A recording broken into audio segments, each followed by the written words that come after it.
a un régimen anterior, cuando en realidad lo que está pasando es que están haciendo un régimen nuevo, o al menos ese es el argumento central de mi trabajo. Bueno, pongo esa forma que un poco porque medio lento, que tengo que ir más rápido. Bueno, entonces esto implica desenmadejar un poco la forma en que no solo el sistema político, sino la sociedad uruguaya, incluida la izquierda, especialmente la izquierda, construyen un sentido común de la postdictadura que va a marcar la época. Y son esas ideas, que ahora voy a comentar a partir de algunas dimensiones brevemente, las que impregnan nuestra cultura política y formatean de alguna forma la disputa ideológica que va a seguir en los años, digamos, siguientes. Entonces, hasta acá, pasando raya, digamos, resumen de este argumento, sería, primero, que la transición democrática puede ser vista como un momento de reconfiguración social y cultural profunda, donde se puede encontrar un punto de inflexión con posibilidades de análisis muy distintas al que se podría encontrar en 2005. Y creo que tiene una tremenda importancia pensar la postdictadura como esa época que comienza en la transición y preguntarnos efectivamente si no es eso lo que hoy está terminando. Segundo punto, un pasado reciente velado, tras la imagen distorsionada de una restauración del anterior, de un retorno a lo mismo, con referencia a la larga historia del Uruguay democrático, del Uruguay pluralista, del Uruguay excepcional. Un tercer punto, una herramienta muy poderosa del sanguinetismo en la disputa hegemónica de la transición, que es nada más y nada menos que el trauma del terrorismo de Estado.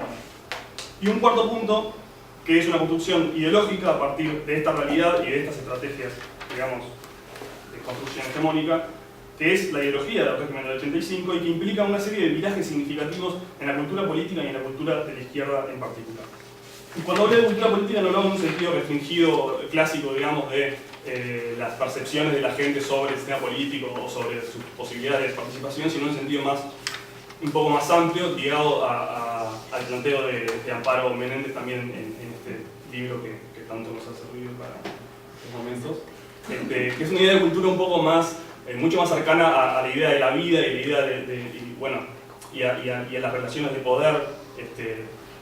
A mí me gusta hablar de esa definición de cultura como la política de la vida o la política de los modos de vida. A eso es lo que, por lo menos esa es la definición que yo tomo para el trabajo.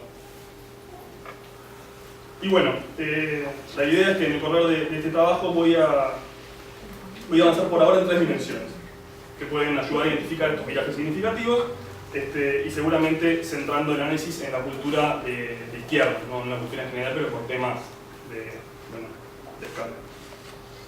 Bueno, avanzo un poquito en estas 3 dimensiones, que la primera es las ideas sobre la democracia, y en particular la fetichización de la democracia liberal, un poco hablo de ya, la consolidación de la impunidad contra crímenes cometidos en terrorismo de Estado, y la postdictadura en términos de micropolítica, o el resquebrajamiento de estructura de solidaridad comunitaria y de empatía con los extraños o con lo extraño. Voy a hacer algunos apuntes sobre esas 3 dimensiones para terminar.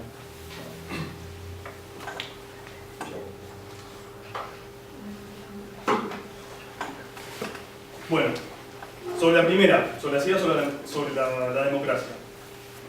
Si la revolución es el eje articulador de la discusión latinoamericana en la década del 60, la revolución, en los 80 el tema central es la democracia. Eso lo dice Lechner y es un poco la base de esta dimensión.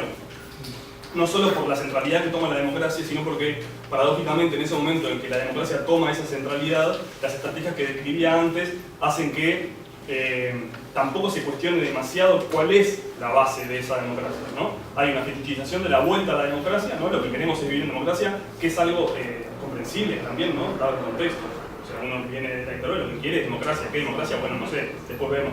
Bueno, eso tal vez después tendría sus costos, pero tal. ¿Quién soy yo para jugar?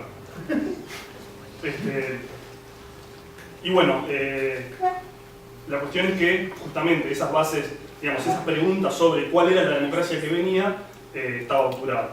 Y las bases de esa obturación discursiva pueden encontrarse en varios niveles. Por un lado, el discurso promovido del poder estatal, que establecía que la reinstitucionalización democrática era un juego binario, digamos, del tipo democracia o barbarie, o sea, no podés cuestionar en ningún caso los principios democráticos porque sos un fascista o sos un antiguo o un sesentista. Que bueno, es un poco de lo que habla Rico. Y hay que destacar este mecanismo por el cual el Estado, vía Sanguinetti, logra denunciar esa barbarie, ¿no? Que en realidad es la propia estructura del Estado que protagoniza en la dictadura, la denuncia como algo ajeno y de otro tiempo, mediante un mecanismo muy viejo también, que es la del chivo expiatorio, de echarle la culpa a la izquierda sesentista y revolucionaria. Entonces, al mismo tiempo que me saco las culpas como Estado, no como partido, sino como estructura política o como clase gobernante, me saco las culpas sobre lo que pasó, además, ya de paso, un palo para la izquierda revolucionaria y que no se te vaya a ocurrir pensar algo así de vuelta porque ya ves cómo terminó. Y por otro lado, eso por un lado, la parte del discurso de formas de dominación desde el Estado para abajo. Pero la propia izquierda también adopta este discurso de mirar para adelante, de la salida negociada, de la concordia, más allá de que por supuesto siempre hayan existido voces disidentes, siempre hay voces disidentes. Pero bueno, por ejemplo, hay siempre una discusión muy fuerte sobre el rol de Seregni en la salida y que si en realidad todavía no estaban seguros si la transición, digamos, era confiable, si había una salida efectivamente o no. Que claro, no me voy a meter en esa discusión, pero entiendo que puede ser muy discutible. Ahora, Mujica gobernó en el año 2010, cuando ya sabíamos que no había ninguna posibilidad de retorno autoritario y la lógica seguía siendo más o menos la misma, ¿no? La de no meter a los viejitos presos, un montón de gestos políticos de estilo que, bueno, ya creo que no hace falta mucha comentación. Incluso Tabaré Vázquez, en el discurso de Asunción, ¿no? 1 de marzo de 2005, histórico, la izquierda, primera vez en la historia que asumía el gobierno, y el tipo dice, nunca más hermanos contra hermanos. Así, textual, nunca más hermanos contra hermanos, uruguayos y uruguayos, termina la frase. Bien, acá.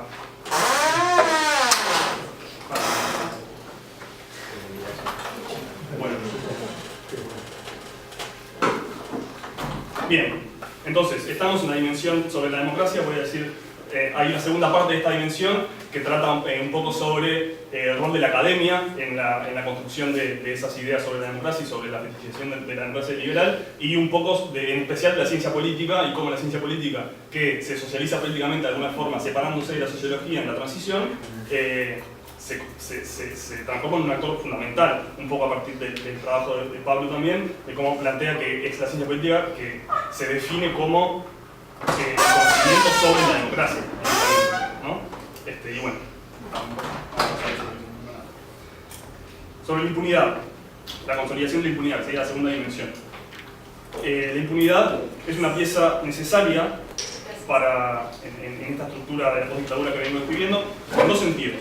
Uno, ligado al sostenimiento de la idea de la restauración del régimen anterior, que ya profundicé un poco, porque es a partir de algunos pactos de silencio que es posible esa negación de las responsabilidades del sistema político.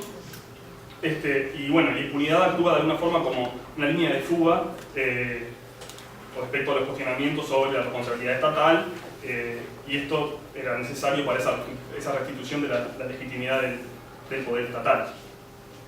Y bueno, de alguna forma esa consolidación de una democracia liberal ajustada a reglas de derecho en realidad presenta un profundo contrasentido con la consolidación de la impunidad en la propia estructura del Estado que sustenta esa democracia.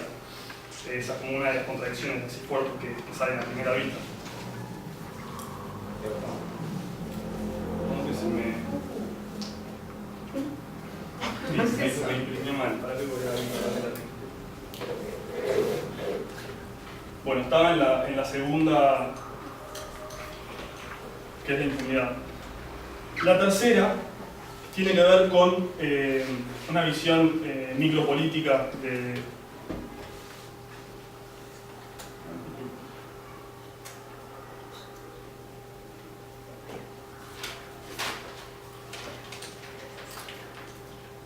Bien, a esta postdictadura en términos de micropolítica, y refiere principalmente a dos puntos fundamentales. Por un lado, la forma de relacionamiento de los espacios públicos, la forma de habitar el espacio público, y por otro lado los impactos en el terrorismo de Estado en la personalidad de la izquierda no organizada o no militante. Bueno, no voy a andar en eso porque no me va a dar tiempo. Paso directamente a las consideraciones finales en un minuto. Bueno,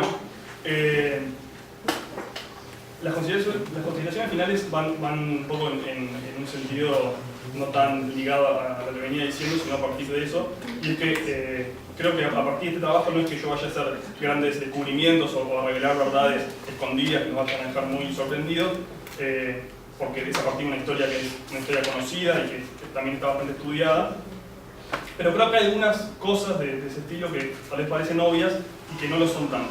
Y en general lo que parece obvio, una vez que uno lo piensa y lo problematiza un poco, y lo intenta poner en palabras, además se da cuenta de que no era tan obvio. De eso se trata un poco también la hegemonía, ¿no? De pasar cuestiones por obvias sin que tengan demasiados cuestionamientos. Y por eso creo que en un momento como este, en el que al menos yo argumento que hay una construcción hegemónica en decadencia, o al menos en disputa, como dice Amparo Menéndez, aunque en realidad lo que ella identifica está en disputa no es lo mismo que yo veo en decadencia, pero bueno, hay una lógica similar. En un momento como este, me parece que es absolutamente necesario el pensamiento crítico. Y lo digo porque el otro día, en el Congreso de Ciencia Política que hubo hace poco, seguramente varios de ustedes estuvieron, hubo una mesa en la que estuvo Levitsky y Pérez Liñán. Y muy rápido los negros. Ellos, más o menos la idea que planteaba Pérez Liñán era que estamos en un momento en el cual las ciencias sociales, y con ciencias sociales se refería a las ciencias sociales que tienen una perspectiva empírica o que usan modelos, digamos, estadísticos estandarizables, era muy importante, y no tanto el pensamiento crítico y las humanidades, porque estamos en un momento en el que estamos ante el riesgo de la arbitrariedad. Y con esto se refería a que, por ejemplo, si la corrupción es de mi partido, bueno, es un error, o si la corrupción es del otro, bueno, y así, etc. Entonces, lo que él planteaba es que las ciencias sociales con, digamos, una perspectiva empírica utilizan categorías estandarizables con, digamos, voy a buscar la palabra específica,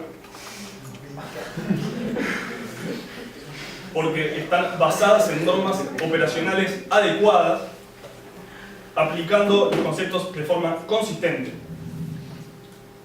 Y no solo eso, sino que insiste en que lo que nosotros hacemos, diciendo los que hacen ciencias sociales, digamos, de verdad, debe influir, debe extenderse a la opinión pública para evitar estas cuestiones de la abstracción y desarrollar un sentido común más democrático, ¿no? Esto era un poco la línea argumental. Estoy un poco apurado, entonces no digo muy claro, pero un poco por ese lado iba.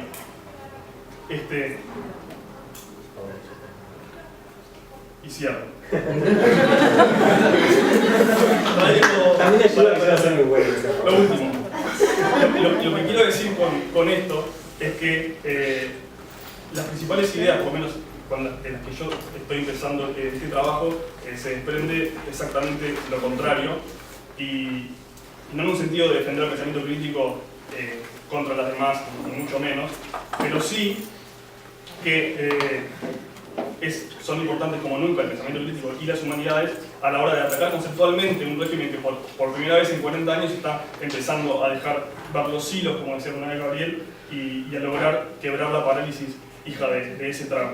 Entonces, no se trata tanto de identificar ciclos, mi argumento tampoco va en el sentido de defender la postdictadura frente al ciclo progresista, sino entender la historia no tanto como una puja entre una fuerza hegemónica y otra que viene a combatirla, y bueno, y ahí se logra una hegemonía y una cosa así lineal o cuadrada, sino a entenderla como el contorno de una marea en que las diferentes relaciones de poder van tomando diferentes formas y van delineando terrenos políticos e discursivos que se van sosteniendo a partir de una serie de estrategias, pero que llega un momento, esas estrategias fallan y se generan cambios de época o puntos de inflexión.